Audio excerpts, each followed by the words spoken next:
여호수아 6장 8절부터 27절 말씀 같이 합니다.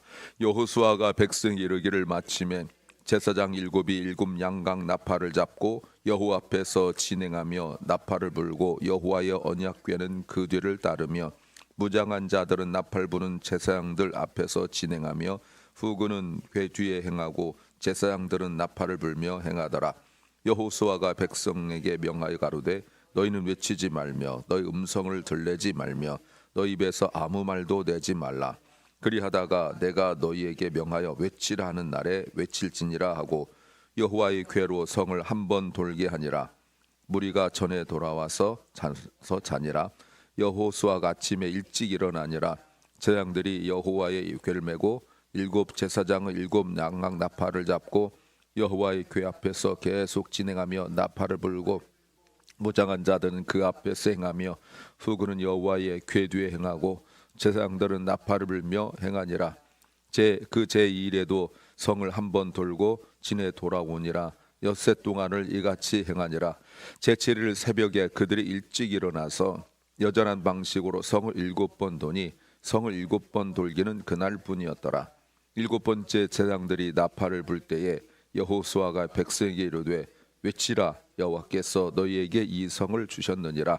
이 성과 그 가운데 모든 물건은 여호와께 바치되 기생 라합과 무릇 그 집에 동거하는 자는 살리라. 이는 그가 우리의 보낸 사자를 숨겼음이니라. 너희는 바칠 물건을 스스로 삼가라. 너희가 그것을 바친 후에 그 바친 어느 것이든지 취하면 이스라엘 진으로 바침이 되어 화를 당케 할까 두려워하노라. 은금과 동철 기구들은 다 여호와께 구별될 것이니 그것을 여호와의 곳간에 드릴지니라. 이에 백성은 외치고 제사장들은 나팔을 불며 백성이 나팔 소리를 듣는 동시에 크게 소리질러 외치니 성벽이 무너져 내린지라. 백성이 각기 앞으로 나아가 성을 들어가서 그 성을 취하고 성중에 있는 것을 다 멸하되 남녀 노유와 우양과 나귀를 칼날로 멸하니라. 여호수아가 그 땅을 정탐한 두 사람에게 이르되 그 기생의 집에 들어가서 너희가 그 여인에게 맹세한 대로 그와 그에게 속한 모든 것을 이끌어내라 하매 정탐한 소년들이 들어가서 라합과 그 부모와 그 형제와 그에게 속한 모든 것을 이끌어내고 또 그 친족도 다 이끌어내어 그들을 이스라엘 진 밖에 두고 무리가 불로 성읍과 그 가운데 있는 모든 것을 사르고 은금과 동철 가교는 여호와의 전관에 두었더라. 여호수아가 기생 라합과 그 아비의 가족과 그에게 속한 모든 것을 살렸으므로 그가 오늘날까지 이스라엘 중에 거하였으니 이는 여호수아가 여리고를 탐지하려고 보낸 사자를 숨겼음이었더라. 여호수아가 그때 맹세로 무리를 경계하여 가로되 이 여리고 성을 누구든지 일어나서 건축하는 자는 여호와 앞에서 저주를 받을 것이라. 그 기초를 쌓을 때에 장자를 이룰 것이요 분을 세울 때에 계자를 이루라 하였더라. 여호와께서 여호수아와 함께 하시니 여호수아의 명성이 그 온 땅에 퍼지니라. 아멘. 이스라엘 백성들이 하나님께서 말씀하신 그 방법대로 여리고 성을 무너뜨리고 라합과 그 가족들을 구별하여 살리는 내용입니다. 오늘 설교 제목은 심은 것이 있어야 거둘 것이 생긴다. 심은 것이 있어야 거둘 것이 생긴다 제목입니다. 심은 것이 있어야 거둘 것이 생긴다는 것은 당연한 일이고 또 자연스러운 일이라고 말할 수 있습니다.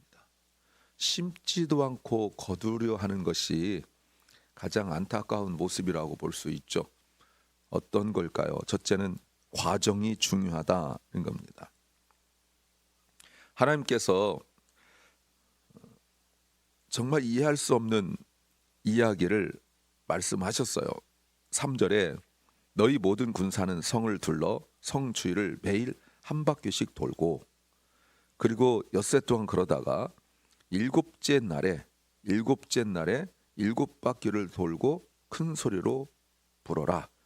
그리하면 5절 하반절에 그 성벽이 무너져 내리리니 그 백성은 각기 앞으로 올라갈지니라. 곧바로 들어가라 라고 말했습니다. 전쟁의 방법이 아니죠. 이게 전쟁의 방법 아닙니다. 이걸 오해해서 뭐 성밥기네 땅밥기네 해서 지금도 막 땅 뱅뱅 돌고 뭐 이런 사람도 있잖아요. 절에 들어가서 뭐 어디 하고 또 어디 가서 땅받기 하고 정말 비성경적인 방법입니다. 뭔지도 의미도 모른 채로 이야기하는 거예요. 오늘 하나님께서 말씀하신 것 타이밍 그다음에 방법 메소드 그다음에 디렉션 이렇게 돼 있는데 그 중에서 지금 이해할 수 없는 방법이라고 말할 수 있어요. 그러니까 하나님의 말씀대로 하나님께서 말씀하신 방법대로 따른다는 것은 진짜 지식으로 안 돼요. 이해할 수도 없어요. 믿음이 아니고는 도무지 할 수 없는 거라고 말할 수 있어요. 그런데 그렇게 하나님께서 말도 안 되는 이해할 수 없는 방법을 말씀하셨고 그 방법대로 순종한 것으로 말미암아 오늘 우리에게 보여주신 이 본문이 인류 역사를 바꾸었고 그들의 미래가 바뀌었고 오늘날에도 사람들이 사모하고 있는 것이 바로 이 내용 아니겠습니까? 하루에 한 바퀴 도는 것 쉬울까요? 아니면 하루에 1000바퀴 도는 것이 쉬울까요? 자, 그 과정에서 그들은 말씀을 적용하고 있는 거예요. 하나님께서 말씀하신 말도 안 되는 방법대로 지금 하라고 말씀하셨는데 그 방법대로 하면서 그들은 순종하고 있지만 적용을 배우고 있는 거예요. 이렇게 해야 이긴다는 것을 그들은 알게 되는 거죠. 전쟁을 이기고 또 승리를 하는 것은 자기들의 실력과 능력이 있지 않다는 것을 알게 되어집니다. 다만 순종할 뿐이라는 거죠. 이러면서 그들은 그리스도인이 되어가는 거예요. 지금까지 요단강을 건널 때부터 시작하여서 건너고 난 이후에 몇 차례 과정들이 있었습니다. 할례를 행하고 유월절을 지키고 하는 일들이 있었습니다. 그 과정 속에서 이제 또 하나의 방법, 또 하나의 하나님께서 말씀하고 있는 거예요. 무엇을 의미합니까? 믿음은 하루아침에 자라지 않는다는 겁니다. 믿음에는 뭐가 있어요? 과정이 있어요. 차근차근 말도 안 되는 방법대로 순종해 나가면서 그 순종해 나가면 믿음이 한 단계 높아지는 거고 또 말도 안 되는 방법을 말씀하셨을 때 그 방법대로 아무 소리 하지 않고 순종할 때 믿음이 자라는 거예요. 근데 주변에서 뭐 저 자신도 그렇고 우리가 믿음이 안 자라면서 익숙해진 분도 있습니다. 조심하셔야 돼요. 믿음이 자라지 않고 익숙한 것을 믿음이 자랐다라고 착각하는 경우가 있어요.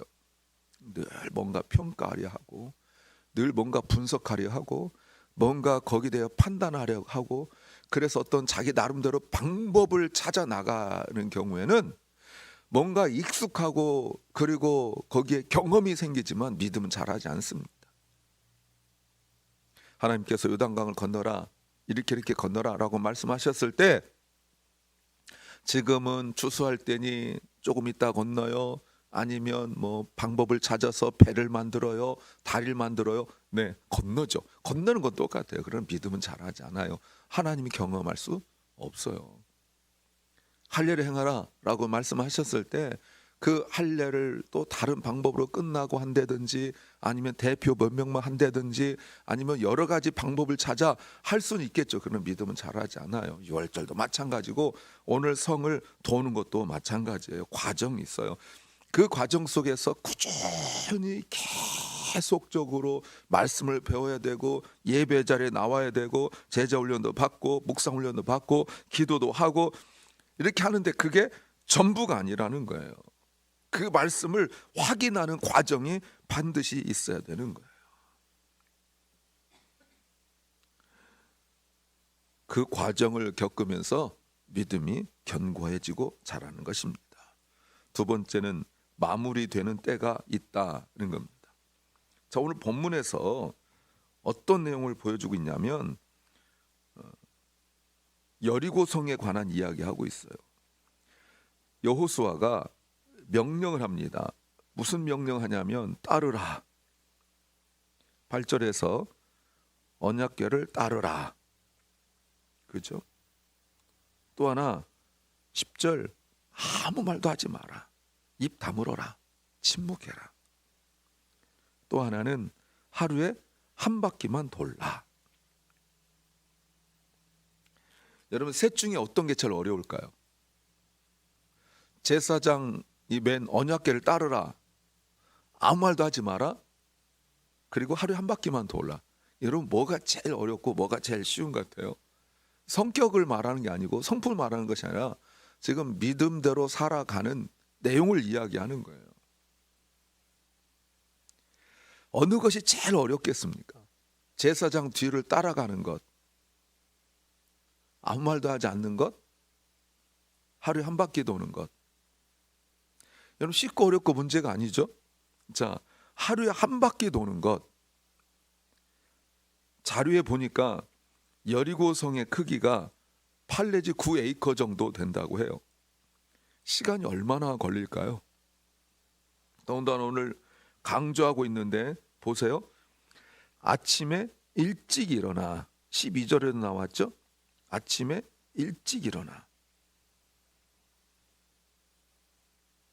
아까 말씀드렸지만 1000바퀴 돌아야 힘든 겁니다. 한 바퀴는 힘들지 않아요. 더는 아침에 일찍 일어나서 한 바퀴 돌아요. 그리고 11절 보세요. 와서 자요. 얼마나 천천히 걸을지 모르죠. 우리 동네에 가끔 보면 산보하는 분들이 많은데 그 중에 한 분이 우리가 늘 지나갈 때마다 제가 힐끗힐끗 보는 분 있는데 나무 늘보처럼 걸어요. 이렇게. 예, 진짜 나무 늘보처럼 걸어요. 그래서 우리가 저분 어디 아프신가 보다 그렇게 늘 말하는데 그렇게 걸을까요? 그렇게 그럼 전혀 힘들지도 않죠. 하루에 한 바퀴 도는 것 쉽지 않습니다. 왜요? 더 돌 수 있기 때문에 쉽지 않아요. 아직 내 힘이 남았기 때문에 쉽지 않아요. 아침에 일찍부터 성을 돌면 돌고 나면 할 게 없어요. 이게 전쟁 같습니까? 그리고 와서 자요. 또 10절에 아무 소리도 하지 마라. 입 밖에 아무 소리 내지 마라. 쉬울까요? 어려울까요? 쉽느냐 어렵냐로 제가 자꾸 이야기해요. 지금은 아무 소리 낼 때가 아니에요. 말할 때가 있어요. 입을 열 때가 있어요. 분명히 여호수아도 말합니다. 10절 말씀에 내가 너에게 명하여 외치라 하면 그날 외치래요. 그리고 15절 말씀에 그대로 하다가 15절 제7일에 그들이 일찍 일어나서 여전한 방식으로 성을 7번 도니 성을 7번 돌기에는 그날뿐이다. 그리고 16절 외치라 그랬더니 외쳐요. 사랑하는 여러분, 그리고 20절 성벽이 무너졌습니다. 여러분 외친다고 성벽이 무너질까요? 절대로 안 무너지죠. 아무리 큰 소리 외쳐도 성벽 무너지지 않습니다. 우리가 생일 케이크 촛불 켜놓고도 아무리 소리 질러도 바람 불지 않는 한 촛불도 안 꺼집니다. 그런데 성을 놓고 아무리 소리 질러도 목구멍만 아프지 절대로 무너지지 않습니다. 그런데 무너졌어요. 이 지금까지 과정이에요. 하나님이 갑자기 이스라엘 백성들을 데려다가 성 앞에 놓고 돌아 외쳐 하신 것이 아니라는 거 다시 말씀드려요. 말도 안 되는 때에 말도 안 되는 방법으로 정말 말도 안 되는 방향으로 요단강을 건너고 할례를 행하고 유월절을 지키고 하는 과정 속에서 여리고성이 있는 거예요. 근데 우리는 이 여리고성만 생각을 해요. 왜 내 문제가 여리고성 같은 문제가 해결되지 않는가? 왜 무너지지 않는가? 이 얘기하는데 왜 그래요? 몇 번의 기가 막히고 놀라운 순종이 없었기 때문에 그런 거예요. 내가 할 수 있는 만큼만 하고 내가 할 수 있는 방법대로 하고 이러면은 여리고성 앞에서 아무리 소리 질러도 무너지지 않아요. 과정이 있습니다. 하나님의 방법이 있어요. 그 방법을 따라야 돼요. 세 번째는 기쁠 때일수록 조심할 것이 있다는 겁니다. 여호수아가 또 내리는 명령이 몇 가지가 있어요. 17절부터 19절, 21절, 24절에 진멸하라 라고 말합니다. 아무것도 갖지 마라. 하나님께 바친다. 헤렘이라 합니다. 헤렘은 진멸한다 뜻도 있지만 하나님께 바친다라는 뜻이 있어요. 여호수아에서 많이 나옵니다. 그런데 당장 내일 본문에 불순종이 나와요. 사실은 6장 본문 중에 일어난 일이지만 7장에서 나오죠. 불순종이에요. 여러분 이게 어려워요. 그것만 하기가 그렇게 어려워요. 그것만 하기가. 말씀하신 대로 하기가 정말 어려워요. 왜? 또 다른 거 할 수 있거든요. 내일 말씀드리겠지만 눈에 보이잖아요. 손을 뻗으면 집을 수 있잖아요. 그리고 또 다른 것들 할 수 있잖아요. 그래서 순종이 어려워요. 그런데 17절 보세요. 17절에 기생 라합을 살리려고 합니다. 모든 걸 다 바치되 기생 라합과 무릇 그 집에 동거하는 자를 살려라. 왜? 이유를 그가 우리의 보낸 사자를 살렸기 때문이다. 22절에서도 여호수아가 그 땅을 정탐한 두 사람에게 말하기를 그 기생의 집에 들어가서 너희가 여인에게 맹세한 대로 말한 대로 그에게 속한 모든 걸 이끌어내라. 그랬더니 23절 다 뽑아냈어요. 또 25절을 또 이야기해요. 이게 뭐죠? 말한 대로, 약속대로, 믿음대로 이야기하는 거예요. 그 믿음이 인생을, 삶을 변화시킨 거죠. 다 멸망시켜야 되는데 그 중에 살릴 사람이 있다는 것입니다. 의지일까요? 아니면 간절한 소망일까요? 아니죠. 믿음입니다. 행함으로 말미암은 믿음, 두 정탐꾼을 숨겨준 것이라고 말할 수 있어요.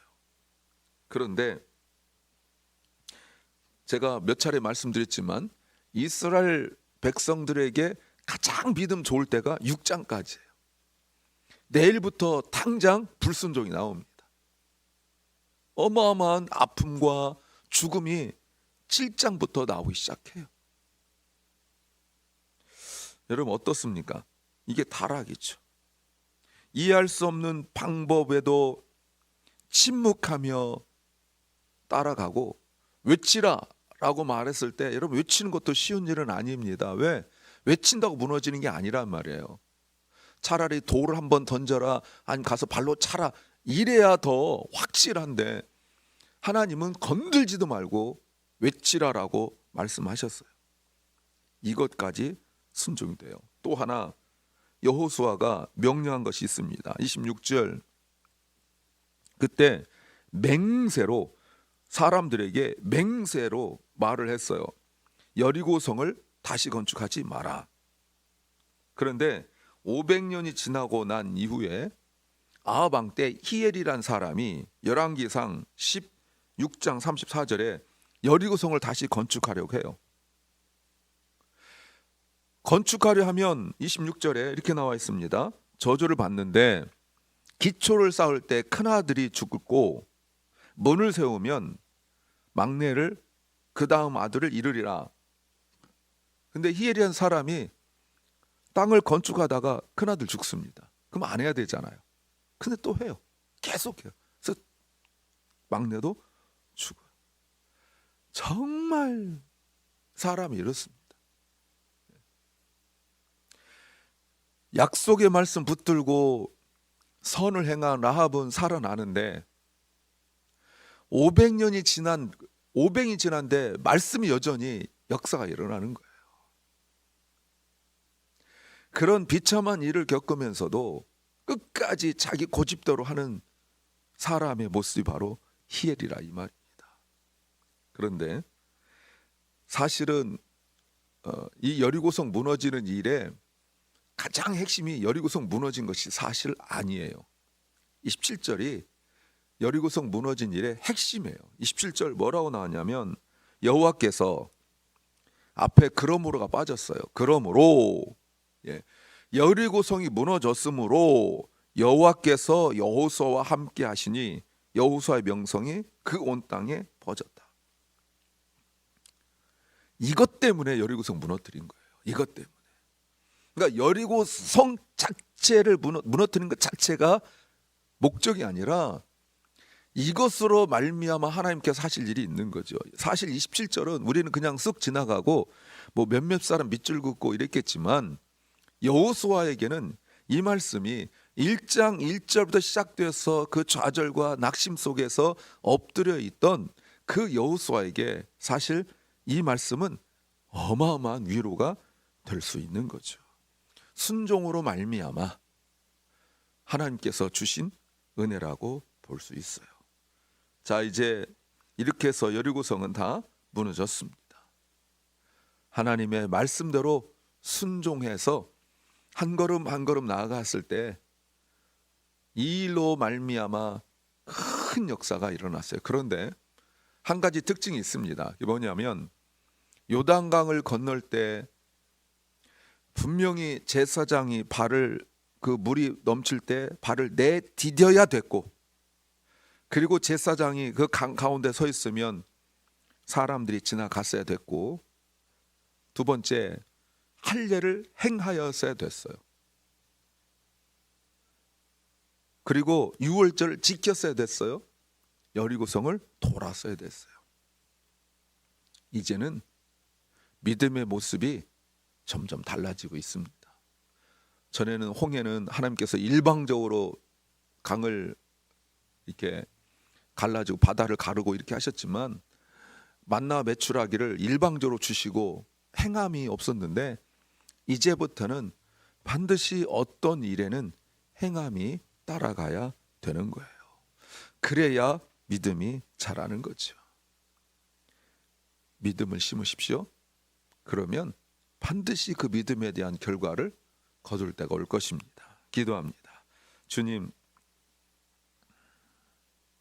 힘든 일이든 쉬운 일이든 우리 그리스도인들에게 믿음과 순종이 필요한 것을 우리에게 깨닫습니다.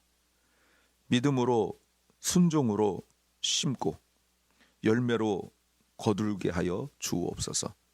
사랑 결란과 사랑 우리 자녀들이 믿음을 심게 하옵소서. 그래서 때가 되어 주님께서 회복시킬 그때까지 인내하고 또 순종하게 하여 주옵소서. 오늘도 병중에 있는 연약한 성도들, 아무것도 할 수 없는 그 절망 속에 있는 성도들, 주의 이름으로 간절히 기도하오니 주님께서 치유하여 주시옵소서. 오늘 하루 우리에게 주신 주님 감사합니다.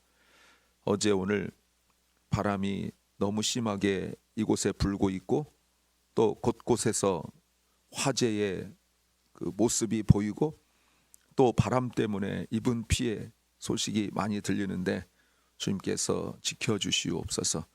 오늘 하루가 주님께서 주시는 위로와 평안의 하루가 되게 하여 주옵소서. 예수님 이름으로 기도하옵나이다. 아멘. 하늘에 계신 우리 아버지여, 이름이 거룩히 여김을 받으시오며 나라의 마옵시며 뜻이 하늘에서 이룬 것 같이 땅에서도 이루어지이다.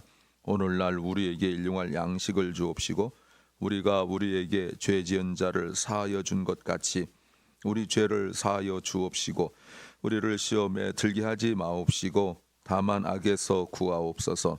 대개 나라와 권세와 영광이 아버지께 영원히 싸움나이다. 아멘.